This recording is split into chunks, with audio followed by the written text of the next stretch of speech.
Hey everyone, Christine Harrington here, the Savvy Sales Lady. We kind of transitioned from that crazy music into more of a softer music now. And that's because we have a very special guest that's coming live with us today. And she'll bring a wealth of information. So I'll go ahead and pause the music, but you need to know about her new book, and that is Buyers First.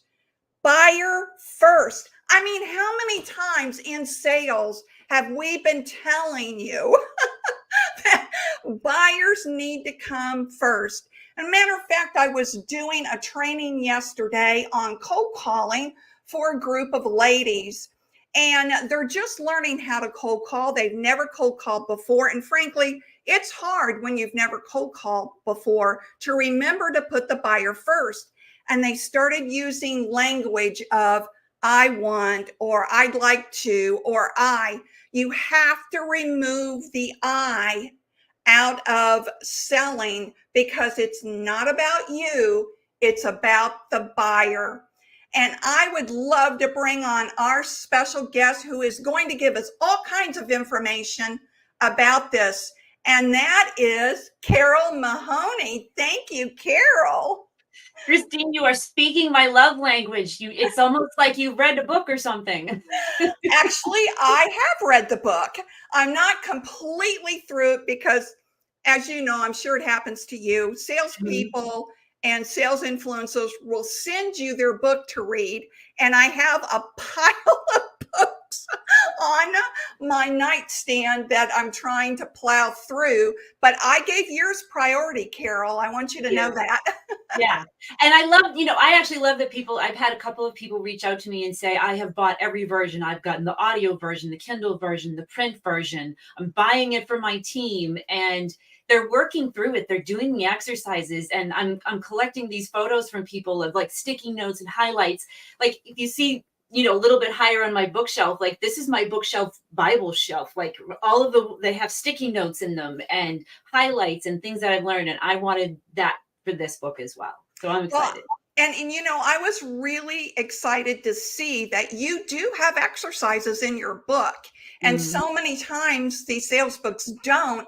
And it's important to get people to drill down right as they're reading it, to do the work. Yeah. I mean, it's by actions that we learn. It's not by reading books. And a book even this book, it can only go so far. It doesn't replace the need for one-to-one coaching. And this is just one way of learning. But I wanted it to be as actionable as possible, because when we write things down, it actually starts to help create different, connections in our brains. It puts us into a meditative state, and that allows us to start reflecting on things and maybe start seeing through some of the perceptions that we've held on to. But I also wanted it to be something that people would learn by doing. I think there's even parts in the book where I write, okay, stop reading, go do this. Right. Well, you said something there very important, and it's something I have preached a lot about is, there is a lot of neuroscience that shows that when you actually hand write things down, that you retain it in your memory a lot longer. Yes. And so I'm glad that you said that, Carole. Now I want to start with a question. So in the book, you talk about a sales origin story. What does that mean? Well, if you think about our belief systems, our mindsets towards certain behaviors and certain activities, they all have an origin story. And, there's that old saying in psychology, you can always blame it on your parents, and your parents can always blame it on their parents, and so on and so forth. And there is an aspect of nature and nurture that forms beliefs that we have, circumstances that happen to us, environments that we're in. We have an origin story of how we've developed our set of beliefs towards sales, the behaviors of sales, the things that we believe about sales.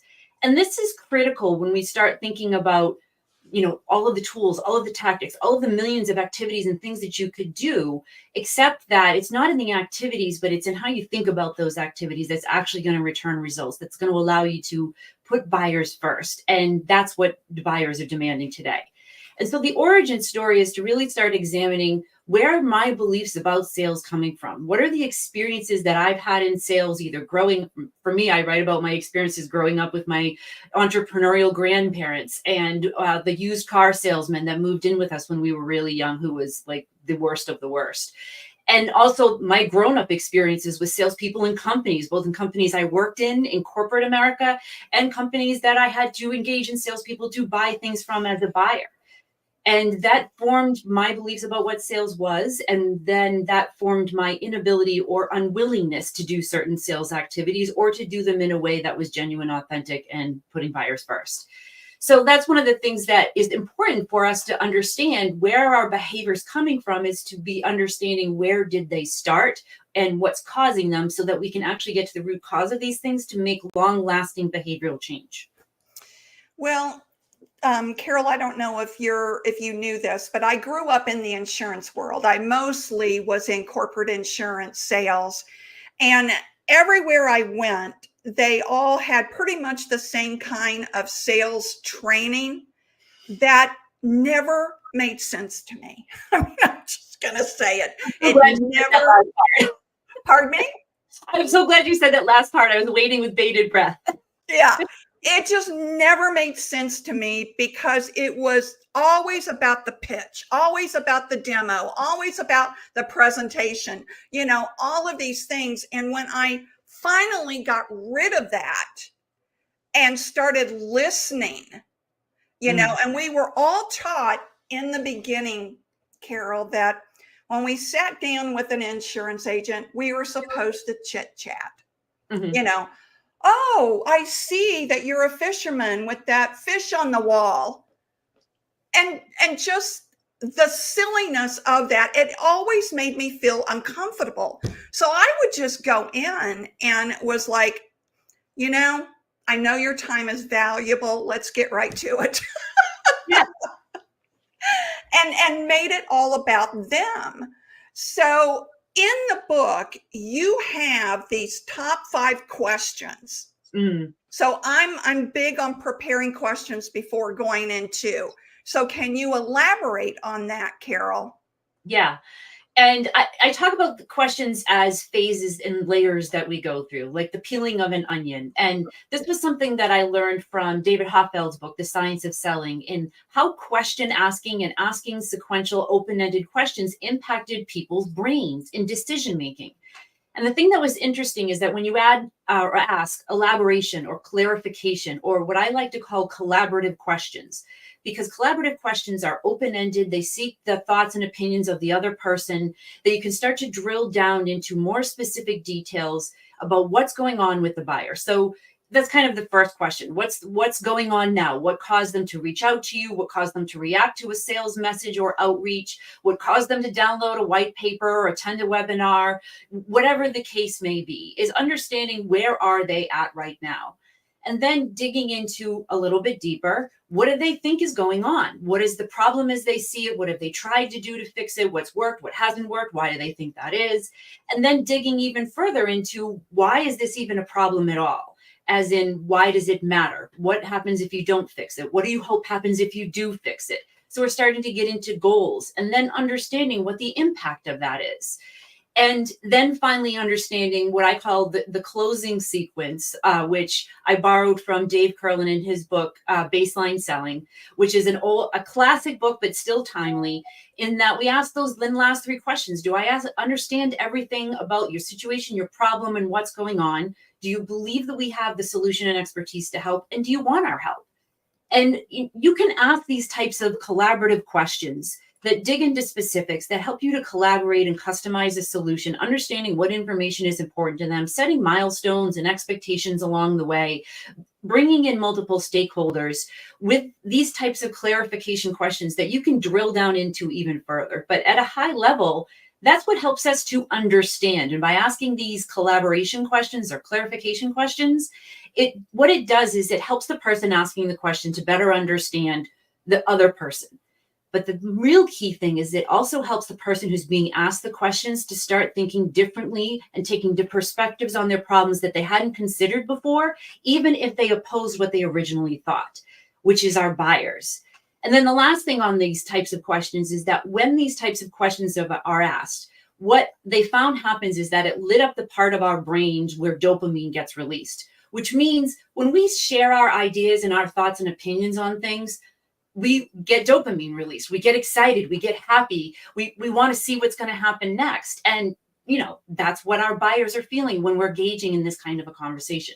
And this is also the place where we build trust. So these questions aren't just a checklist, but really more of a roadmap or a framework to operate within to truly understand where our buyers are, where they want to get to, what stands in the way, and what a solution to them would ideally look like, and why it all matters. Why it all matters is really the everything for me, but you can't get there till you get through those other layers. Well, Wayne from the UK is saying good evening, and it would be evening in the UK. Yes. I'll be having my tea tonight, and you'll probably be waking up with yours in the morning. Exactly.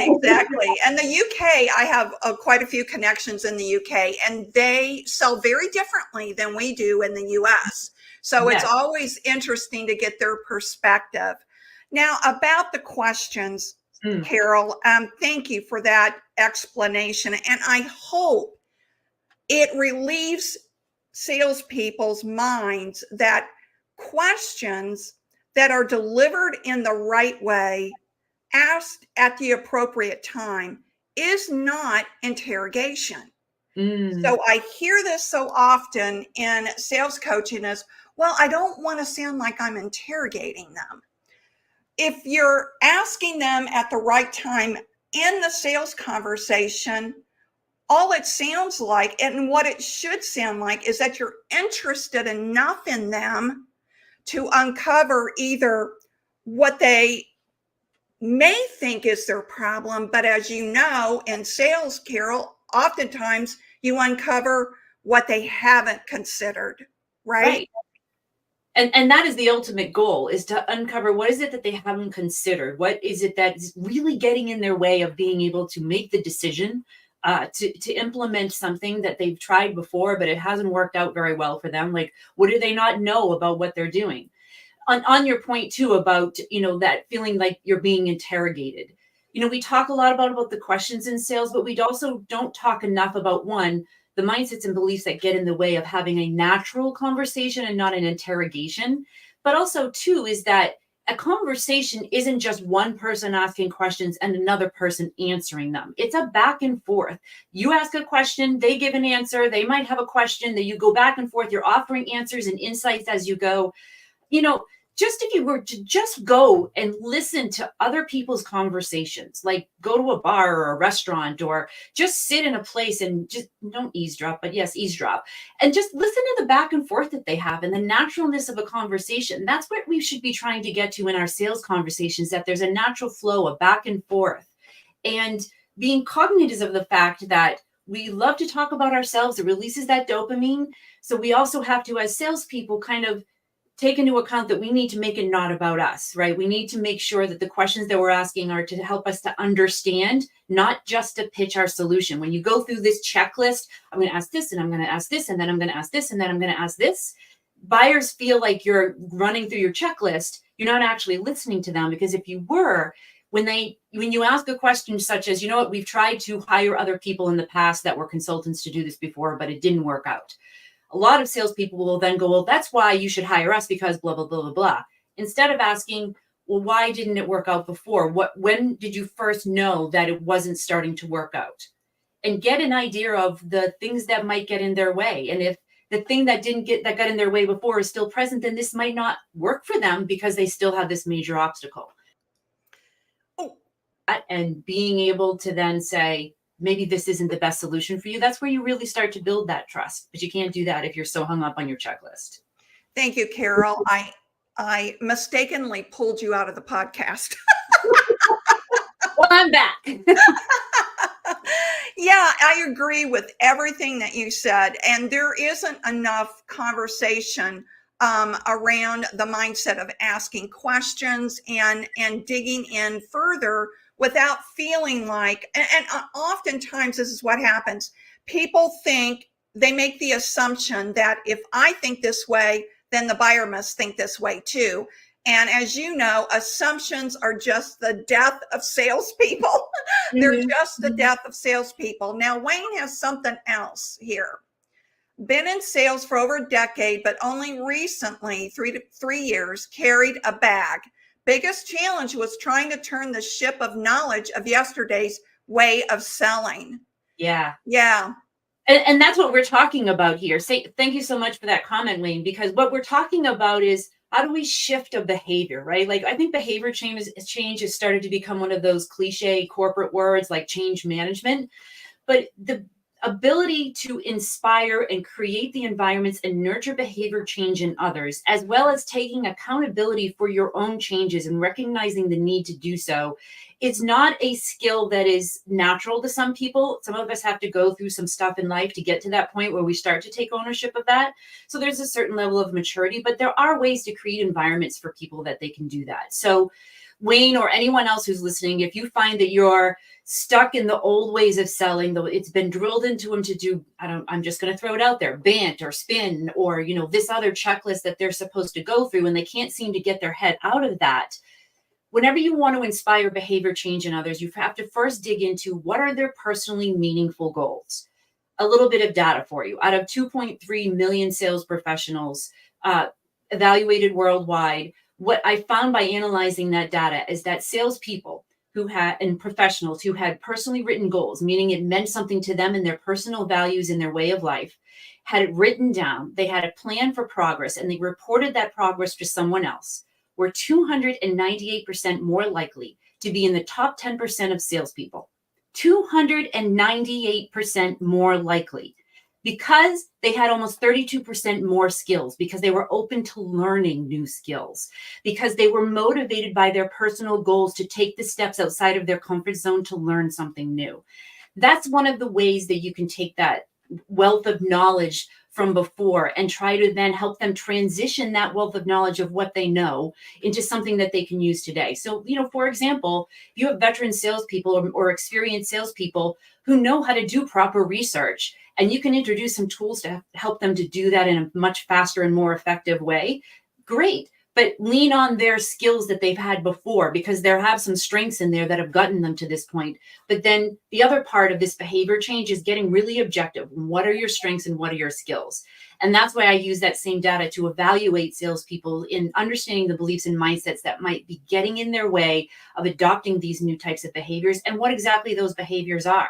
And they get a copy of that report as well, so that they can get that reflection and understanding of, that's why that keeps happening to me. This is the thing that I didn't realize was getting in my way. And I can speak from personal experience that is something that is not only changing the way that you sell, but it will change you as a person as well. And the book goes into all kinds of other different behavioral changes that you can do in your small daily habits that will help you to manage your emotions, that will help you to manage your emotions and not seek approval from your buyers or your sales teams.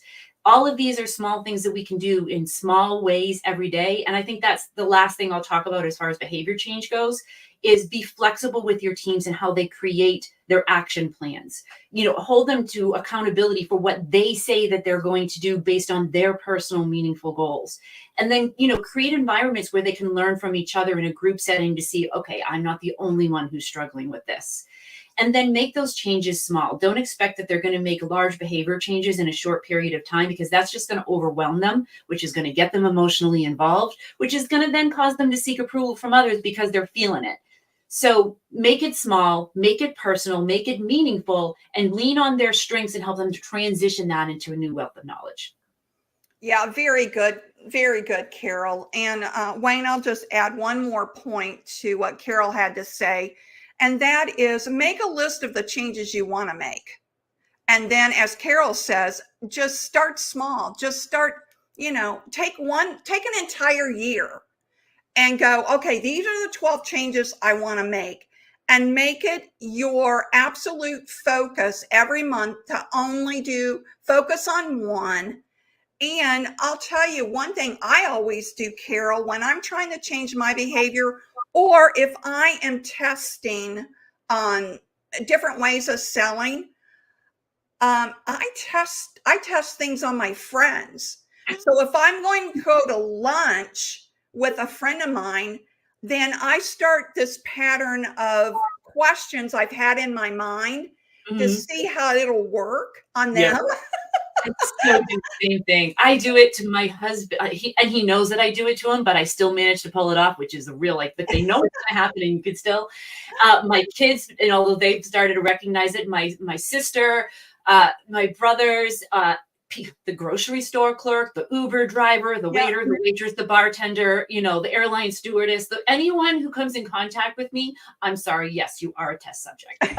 Yeah, exactly. My son will say to me, "You're doing it again, aren't you, Mom?" I know we do. I know we do. Yeah. Yeah, yeah. So, okay, now the other chapter in your book, which I really liked, is called Follow the Golden Rule. So, can you kind of elaborate on that one? Yeah, and you actually mentioned it earlier too, Christine, when you said, salespeople tend to think, and I hand raised was one of those people, thought that, well, do unto me as I would want others. I would do unto others as I would want done unto me. Meaning, if I like this, that means other people are going to like this because people think like I do. No, they don't.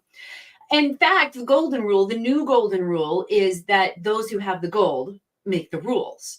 Meaning our buyers are the ones that are going to make the rules, that your buyers aren't necessarily going to think and act the way that you do.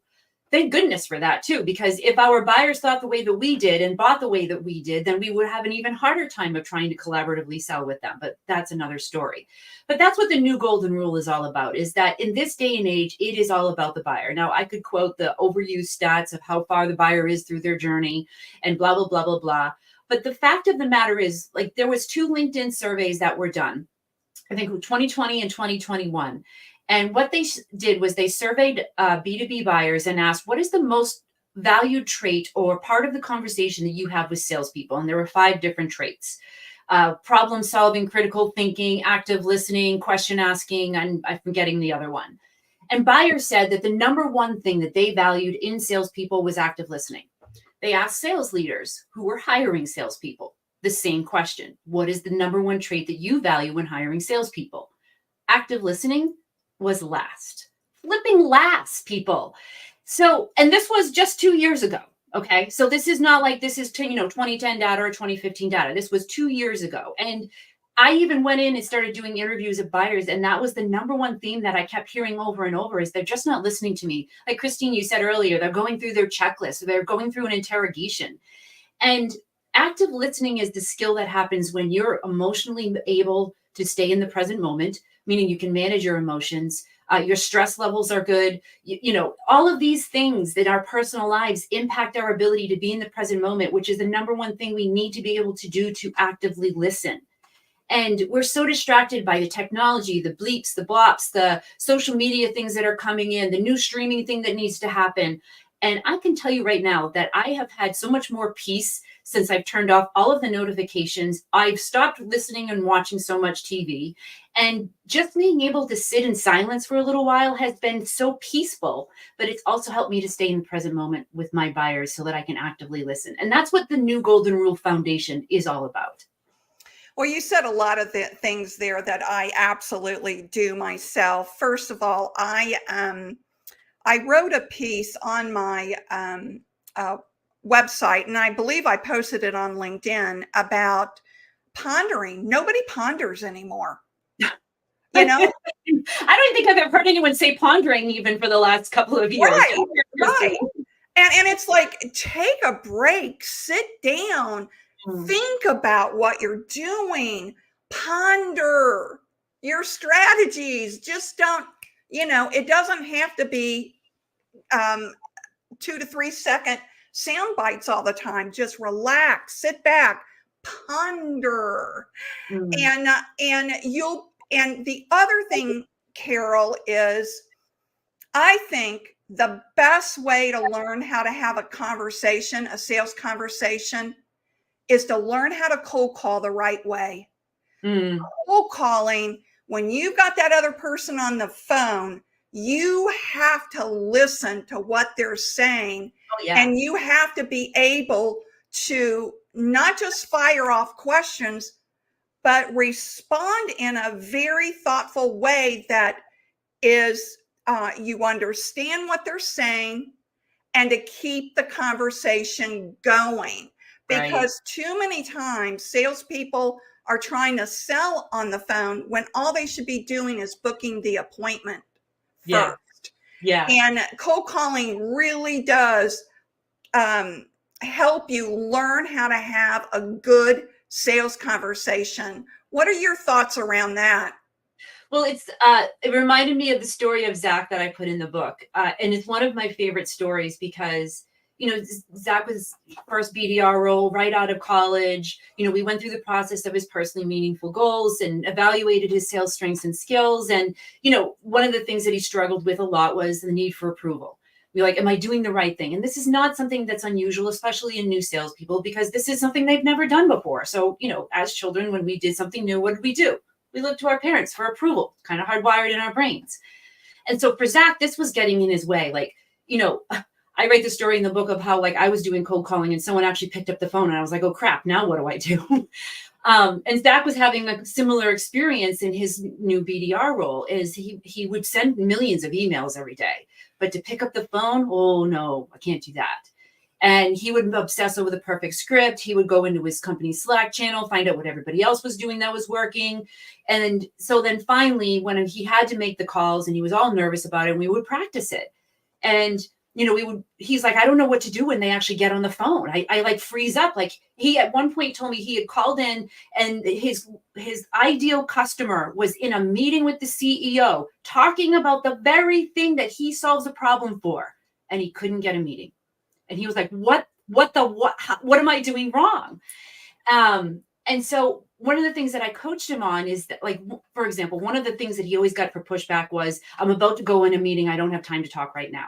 Got it over and over and over again. He's like, I don't know what to say when they say that. I said, all right, let's practice it. And he still couldn't break past the wall. So we switched roles. I pretended I was him and that he was the other person. And we did the whole role play and he said the objection. I'm like, it must be a thing because every time I call someone and they have got a meeting in 5 minutes. So I don't know if it's me or if I've just got really bad timing. And he just started laughing. And I said, Zach, what do you think is going to happen if you get your buyer to laugh? He's like, how did you do that? I was like, I just pretended that, this is just an everyday conversation. I just happened to grab this person and I heard on the phone his like the put off that I was getting. I'm like, how? And the joke came to me because I was just in the present moment. So he actually went and then he tried that. And the prospect laughed and he scheduled the meeting and he was like, oh my God, if I can just have fun with this, if I can just be in the present moment and just roll with it and have fun with it, I could actually enjoy cold calling. And he used the line and he'd come up with other lines that would just kind of catch people and they would laugh or they would say, you know what, you're exactly right. And now he's one of their top producing account executives. Oh, that's a great story. One of the lines I use, because, when you're cold calling, you're always, I'm just headed to a meeting or Yeah. I'm just getting ready to go to lunch or whatever. And I just always say, oh, thanks for letting me know. And then I just ask, a real quick question. And one time though, Carole, and this was just a few weeks ago, I was doing some cold calling for a business because I do that for small businesses. I'll set appointments for them. Mm-hmm. And so, and I have a really high close rate. I mean, like over 50% on my appointments that I set. And I'm saying it, I'm telling everyone this because it does work if you use it. But I made the call thinking that I was going to get voicemail. He answered, but at the same time, I got a text and I'm going, trying to do this. And he's going, hello, hello. And I started laughing. I go, I am so sorry. This is a cold call and I screwed up. He goes, well, do you want to try again? And I go, yes, but don't hang up. Right? Like, it's like sometimes like someone asks me, they're like, well, what's the secret? I'm like, just be a human being. Like, just be yourself. Like, but we get our heads get so wrapped up in it, right? Like, and that's why like addressing these things that get in our way of being able to do that is such a critical, especially today. And that's why I think that we need to have more of this kind of conversation. And it's not just about mental health and sales. Yes, that's a huge part of it, but also being very specific about what are the things that are getting in my way. And the being in the present moment, being able to have fun with it like that. Like, again, we're just human beings. The other thing too, I invite people who have that call reluctance to think about is, are you the kind of person where you see somebody fall down on the street and they break their ankle and they've got a bunch of stuff in their hand? Are you going to wait for them to raise their hand and ask if they need help? Or are you the kind of person who's going to face the rejection and offer to help them anyway? That's the kind of mindset you need to have when you're reaching out to people. And yes, it's a cold conversation because they don't expect to hear from you, but that doesn't mean you don't do your research, you don't prepare, you don't actually put the time and effort in to earn the right for their time. Absolutely, Carole. Kirsten said, is it pondering or procrastinating? Well, pondering is an intent that you have that you're going to think about something to get an outcome as a result of the pondering. Procrastination is avoiding. Yeah. And I love this question, Kirsten. Thank you so much, because there is a fine line between preparing or pondering and procrastination. And actually, there's a little quiz that I put in the book to help you decide if you're procrastinating or if you're actually just preparing. But some of the ways that you can help yourself, if you think that it's just procrastination, is, are you a perfectionist, right? Do you need to have things a certain way? You can't move forward until you have the exact right pieces in place. Or can you move on something that you have that's good enough information to be able to start a conversation and be able to do some improvisation from there, but to be able to at least start it? Another thing that you can do to decide if it's preparation or procrastination is give yourself a time limit. Also give yourself a format and a structure for your preparation, so that it's not I'm going to do this, then I'm going to do this, and then, oh, what about this? And then what about that? And then what about that? And you find yourself kind of doing the ADHD thing. Don't do that. Instead, have these are the steps I'm going to go. I'm first going to go to LinkedIn. I'm going to look at what I think their personality and communication style is, people that they've recommended, connections that we have in common, insights about their company, and news that I can find. And then I'm going to do a Google search for these particular things. So having a framework to your preparation will help to prevent your procrastination. Say that 3 times fast. There you go. Thank you, Carole. And, and as far as one more aspect is that I encourage everyone to do, and you get an email, and instead of firing off a response, sit back and ponder what that response really should be. Just don't fire off a response, because oftentimes, well, we could do a whole nother session on emails, right? Oh my gosh, don't even get me started. I'm trying to boycott email. Like, I'd rather call someone or text message someone, but like email has become like the bane of everyone's existence, I feel. Well, they hide behind it. Yeah, it's very easy to hide behind it. And that's what I say to the majority of the people that I'm coaching. And to your point, that's, in my coaching process, when I'm working with business owners or startup founders or salespeople, is, part of that is, before you reply, send me the email with what you think your reply is going to be. And what that does is, one is it makes them ponder, as you were saying, Christine, but then it also is, you're getting your first draft out. And then also, and I always ask them, I want specific feedback. What feedback are you looking for? And what place do you think you need to get to? And what do you think is wrong with this? Or what are you missing from this email? So that I can get them to start critically thinking about it. And then I'll reply back with some suggestions. And then I give them the why behind those suggestions, so that they can start to learn how to be able to audit their own emails.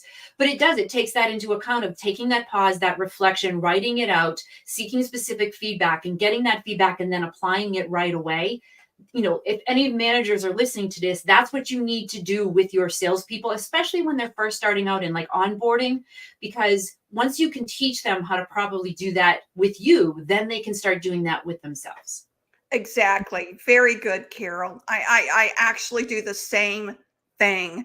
So we are aligned on a lot of things. I know. And I do this with myself. Like I have a group of people that I have a mastermind group for different various parts of my business. And if I'm stuck or hitting a wall, I'm like, I need some feedback on this. This is what keeps happening. I'm not getting these replies. I need that outside perspective sometimes. Right. And as a business owner, as a founder, like that's why we need our groups. We need our people. I agree. Now we are running out of time, so I would like to transition into tell everybody about you're the founder of Unbound Growth. So Yes. tell everybody about your business. So Oh, and we've Unbound. got another person that showed up. Hi, Oh, hey, Wes. He says, I know the dynamite day is going pretty well. My dopamine is going overwhelming here because whenever I get to do an interview and talk about the stuff that I've been working on, I love it. Who doesn't, right? But right. Unbound Growth is what I call my corporate training company, and so this is where we run group coaching programs and individual coaching programs for small business owners who have to sell for their company, or founders of startup companies who are the first salesperson in their company, whether they're selling to investors or their beta customers or their next enterprise customers. And we do individual and group coaching depending on where they are at and what they need to do. Again, it's based on a cognitive behavioral approach. So all of the concepts that we talk about in the book are the programs are designed around that. And then for corporations, I also work with them because you've probably seen this, Christine, when you're asked, someone comes and asks, can you coach this particular person? And you found this like a square peg, round hole. Like it's going to take so much coaching to try and get this person into the role and for them to be happy about it. That they're just not the right person. They're probably better suited for a different type of role within the company. And I've had that happen so many times that I finally started training and coaching teams on how to find the right fits using the same data that I coach with, so that they can more predictably hire and have like a 91% success rate in who they hire, which then makes the coaching that you do afterwards so much more effective and predictable. And I'm so excited to see that happen because one is it helps with gender diversity and DEI initiatives because we're basing it off of skills, not off of the biases of first impressions or schools that they went to or programs that they were in. But the other thing that it also does is I have found for companies who are trying to attract top talent, they're attracted to the process because they feel that this is a company with a sales organization who has it together. And the hiring process that they go through is the ones that are attracting those kinds of people. So it's a benefit to the company because there's nothing worse than going through the work of coaching someone. And at the end of a coaching engagement, they've made some progress, but then one of three things happens, right? They either regress back to the ways that they were because it's like trying to lose weight when you're surrounded by cake, or they become a thorn in the side to everyone around them because they won't settle for what's always been that's not working, or they just leave, in which case the company loses out. So that's why I think making sure we're hiring the right person to begin with, and then having coaching and training and onboarding programs that include this cognitive behavioral approach matched with the decision science of how people buy today, we can transform how sales is done and the perception of it. That's my goal. Yeah, yeah. And, along those lines, Carole, if you don't have the right person in your team, or you have a top performer, but they're negative, that can destroy sales team. Either the one that's not in the right fit that becomes negative, or the top performer that becomes negative. So those are, you absolutely have to nip those in the bud. Yeah. Okay, so you have a giveaway for everybody, right? Oh, yeah, that's right. So for anyone who orders my book, I'm doing it through the end of this year. And if it's popular with people, I'll probably continue to do it. But if you order the book on the order page, which I think I can post in the chat here for everyone if we don't already have it, what I'm doing is a monthly group coaching call. And I got an email from a young woman today who had read the book and she had been to some of the coaching calls. And she's like, I have completely started to shift my mindset as I go into my sales conversations, and she's enjoying it more. And she's starting to see progress just from one of these coaching conversations. So that's why I'm doing it. So basically it's a free group coaching call. The first come, first serve. We typically get between 10 to 12 people that are showing up now. So it's a good opportunity to both learn from other people that are going through some similar things and new strategies. We do not record it though. So if you aren't there, you miss out. Okay, I'm going to put this up. Hold on. Is that it, Carole? I think so. I put it in the comments. CaroleMahoney.com/book/buy your first book. You got it. Okay. That's where you go and get Carole's book and get entered in the giveaway. So, okay, Carole, I got to have you back. Absolutely. I got to have you back. We agree on so many things, and I'd love to get your opinions on other things about the sales world, because like you, one of my passions has always been that we've got to change the perception of the sales industry. Mm. Because, you know, it's people, I've had salespeople tell me they never wanted to be a salesperson because they didn't want to be that person. Right. Yeah, You know, exactly. and we all have our stories of dealing with a salesperson that, you know, it was like fingernails on a chalkboard. So I'm with you on that, and I would love for you to come back. And everyone, buy Carole's book, Buyers First. All Yes. right. And remember, everyone, you know how I end. Sales is a journey, not a quick trip around the block. Thank you so much, Carole. I really enjoyed having you on. Thank you so much, Christine. And thank you, everybody, for joining in your questions. I can't wait to talk to you soon. All righty. Bye-bye. Bye, everybody. Bye.